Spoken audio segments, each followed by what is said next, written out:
ഇന്നലെ നടത്തിയ പത്രസമ്മേളനം നിങ്ങൾക്കറിയാം. ആ പത്രസമ്മേളനത്തിൽ ഞാൻ ഡിക്ലെയർ ചെയ്തതായിരുന്നു, ഇന്നലത്തെ പത്രസമ്മേളനത്തോടു കൂടി ഇതിൻ്റെ ഒന്നാം ഘട്ടം അവസാനിച്ചെന്നു. ഇന്ന് ബഹുമാനപ്പെട്ട മുഖ്യമന്ത്രിയെ നേരിൽ കാണും, ഞാൻ പറഞ്ഞ കാര്യങ്ങൾ അദ്ദേഹത്തിന് എഴുതി കൊടുക്കും, ഈ കാര്യങ്ങളെക്കുറിച്ച് അദ്ദേഹത്തോട് വിശദീകരിക്കും എന്ന് തീർത്ത് പറഞ്ഞതായിരുന്നു. അതിനുശേഷമേ ഇനി പത്രക്കാരെ സംസാരമുള്ളൂ എന്ന് ഇന്നലെ വിളിച്ച എല്ലാ പത്രക്കാരോടും പറഞ്ഞതാണ്. ഞാൻ ഇന്നലെ പറഞ്ഞ വാക്കിൻ്റെ അടിസ്ഥാനത്തിലാണ് നിങ്ങളുടെ മുന്നിൽ നിൽക്കുന്നത്. നിങ്ങളോട് പറഞ്ഞ രീതിയിൽ ബഹുമാനപ്പെട്ട മുഖ്യമന്ത്രിയെ കണ്ടു,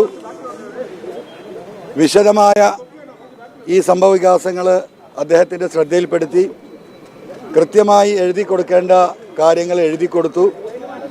അദ്ദേഹം സശ്രദ്ധം ഈ കാര്യങ്ങൾ കേട്ടു, അതിൻ്റെ വിശദീകരണങ്ങൾ എന്നോട് ചോദിച്ചു. ഇനി സത്യസന്ധമായ ഒരു അന്വേഷണം ഈ വിഷയത്തിൽ നടക്കും. അത് ബഹുമാനപ്പെട്ട മുഖ്യമന്ത്രിയെ ഏൽപ്പിച്ചിരിക്കുകയാണ്. ബഹുമാനപ്പെട്ട മുഖ്യമന്ത്രിക്ക് കൊടുത്തിരിക്കുന്ന അതേ പരാതി തന്നെ പാർട്ടിയുടെ സംസ്ഥാന സെക്രട്ടറി സഖാവ് ഗോവിന്ദ മാഷക്കും നൽകുന്നതാണ്. ഈ ഒരു ഘട്ടത്തിൽ എൻ്റെ ഉത്തരവാദിത്തം അവസാനിക്കുകയാണ്. ഞാൻ ഈ വിഷയത്തിലേക്ക് ഇറങ്ങിയിട്ടുള്ളത് ഒരു സഖാവ് എന്ന നിലക്കാണ്. ഒരു സഖാവ് എന്ന് പറയുമ്പോൾ ഉണ്ടാകുന്ന ഉത്തരവാദിത്വം, ആ ഉത്തരവാദിത്തം ഏറ്റെടുത്തുകൊണ്ട് ഞാൻ ഇതിലേക്ക് ഇറങ്ങി. ഈ പാർട്ടിയുടെ ഏറ്റവും ഉത്തരവാദിത്തപ്പെട്ട ഒരു സഖാവാണ് ബഹുമാനപ്പെട്ട മുഖ്യമന്ത്രി. ഒരു സഖാവ് എന്ന നിലയ്ക്ക് ബഹുമാനപ്പെട്ട മുഖ്യമന്ത്രിയെ കാര്യങ്ങൾ ധരിപ്പിച്ചു. പാർട്ടിയുടെ ബഹുമാനപ്പെട്ട സെക്രട്ടറി ഗോവിന്ദ മാഷ് ട്രിവാൻഡ്രത്ത് ഇന്നില്ല.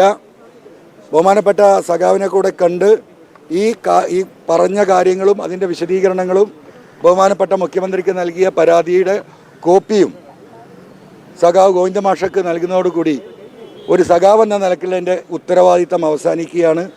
ഇനി അതുമായി ബന്ധപ്പെട്ട വിഷയങ്ങളിൽ, ഇൻവെസ്റ്റിഗേഷനുമായി ബന്ധപ്പെട്ട വിഷയങ്ങളിൽ ഈ അന്വേഷണ ഏജൻസിയുമായി സഹകരിക്കുക എന്നത് മാത്രമാണ് എൻ്റെ ഉത്തരവാദിത്തം. ആ ഉത്തരവാദിത്തം ഞാൻ ഏറ്റെടുത്തിരിക്കുകയാണ്.